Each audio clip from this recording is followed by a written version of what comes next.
वाह। ई तो एकदम लाजवाब बनल अछि। कटहल आ तीसी के ई स्वाद।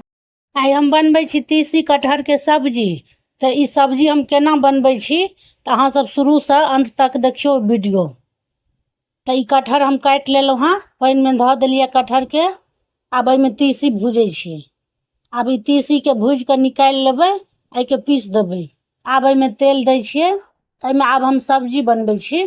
तेल दऽ देलियै, ई भऽ गेल पचफोरन, हींग, तेजपात। आब एहिमे कटहर के धऽ देलियै।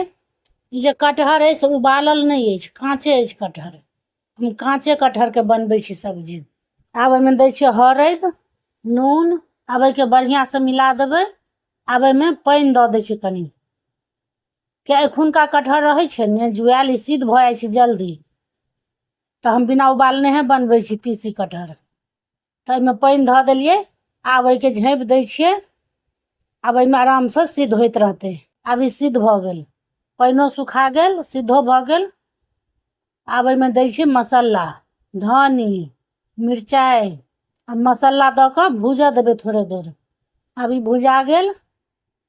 ई तीसी अछि, पीसने छलियै से दऽ देलियै। ई आधा कटोरी तीसी छलै, कनि ज्यादे कऽ देबै।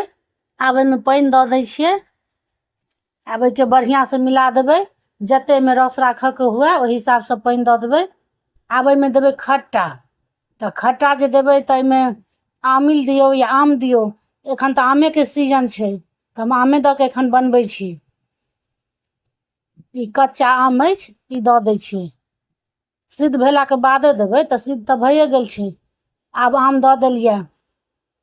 आब एकरा झाँपि दै छियै। थोड़े देर खौलतै तऽ ओहिमे आमो सिद्ध भऽ जेतै।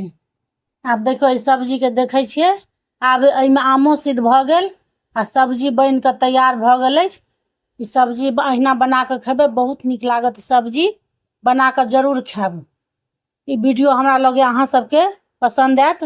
वीडियो के लाइक कऽ देबै, चैनल के सब्सक्राइब कऽ देबै। धन्यवाद।